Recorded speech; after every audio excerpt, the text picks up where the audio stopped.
ಹರೇ ಕೃಷ್ಣ. ಕೃಷ್ಣನಿಂದ ಅಪಾಸುರನ ಸಂಹಾರನ ಕತೆ ನೋಡೋಣವೇ.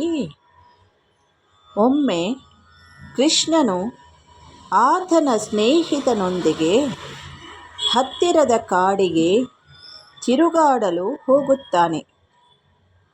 ಅವರು ಸಂತೋಷವಾಗಿದ್ದ ಕ್ಷಣವನ್ನು ಕಂಡ ಪೂತನಿಯ ಸಹೋದರ ಅಪಾಸುರನು ಹೆಬ್ಬಾವಿನ ರೂಪವನ್ನು ತೆಗೆದುಕೊಂಡು ತನ್ನನ್ನು ಗುಹೆಯಲ್ಲಿ ಪರ್ವತದಂತೆ ರೂಪಿಸಿಕೊಳ್ಳುತ್ತಾನೆ.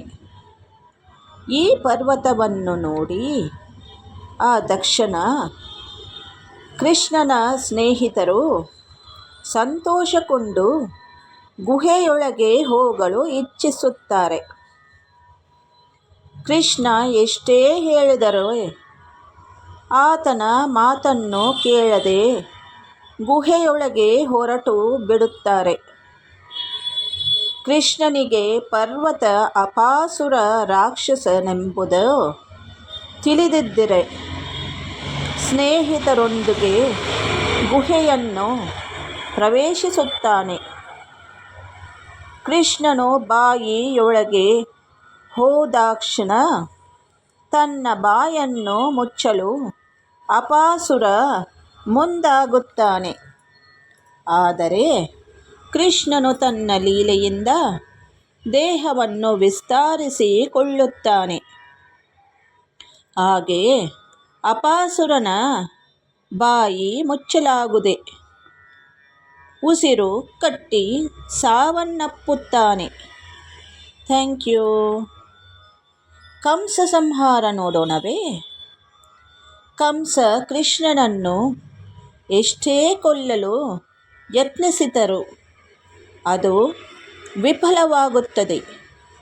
ಆದ್ದರಿಂದ ಕಂಸನು ಮತ್ತೊಂದು ಯೋಜನೆಯನ್ನು ರೂಪಿಸಿ ತನ್ನ ಸೇವಕ ಅಕ್ರೂರನ ಬಳಿ ಕೃಷ್ಣ ಮತ್ತು ಬಲರಾಮರು ಕುಸ್ತಿ ಪಂದ್ಯಕ್ಕೆ ಹಾಜರಾಗುವಂತೆ ಆಹ್ವಾನವನ್ನು ಕೊಟ್ಟು ಕಳುಹಿಸುತ್ತಾನೆ.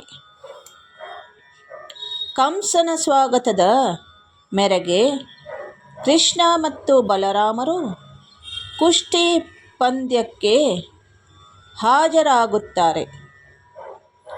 ಅಲ್ಲಿ ಕಂಸನ ಎಲ್ಲ ಸೇವಕರನ್ನು ಕೃಷ್ಣ ಹತ್ಯೆಗೈಯುತ್ತಾನೆ. ಇದರಿಂದ ಕೋಪಗೊಂಡ ಕಂಸನು ಕೃಷ್ಣನನ್ನು ಕೊಲ್ಲಲು ಮುಂದಾಗುತ್ತಾನೆ. ಆಗ ಕೃಷ್ಣ ಕಂಸನ ಮೇಲೆ ಎರಗಿ ಆತನ ಕಿರೀಟವನ್ನು ಕಿತ್ತು ಕಂಸನನ್ನು ಕೊಲ್ಲುತ್ತಾನೆ. ನಂತರ ತನ್ನ ತಾಯಿ ದೇವಕಿ ಮತ್ತು ವಸುದೇವರನ್ನು ಸೆರೆಯಿಂದ ಹೊರತಂದು ಉಗ್ರಸೇನನನ್ನು ಮತ್ತು ಸಿಂಹಾಸನದ ಮೇಲೆ ಕುಳಿತುಕೊಳ್ಳುವಂತೆ ಮಾಡುತ್ತಾನೆ. Thank you.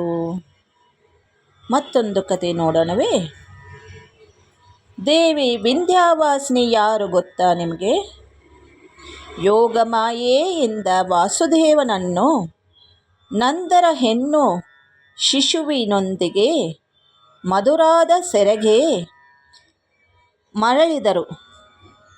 ದೇವಕಿ ಮತ್ತು ವಸುದೇವನಿಗೆ 8ನೇ ಮಗುವಾಗಿರುವ ವಿಷಯ ತಿಳಿಯಿತು. ಕಂಸನು ಆ ಮಗುವನ್ನು ಸಾಯಿಸಲು ಸೆರೆಗೆ ಬರುತ್ತಾನೆ.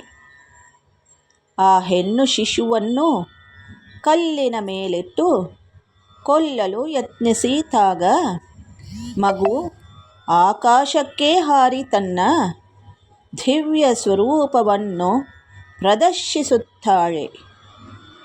ಕಂಸನಿಗೆ ಆತನ ಸಂಹಾರವನ್ನು ದೃಢಪಡಿಸಿ ವಿಂಧ್ಯಾಚಲ ಪರ್ವತವನ್ನೇರಿ ಕುಳಿತುಕೊಳ್ಳುತ್ತಾಳೆ.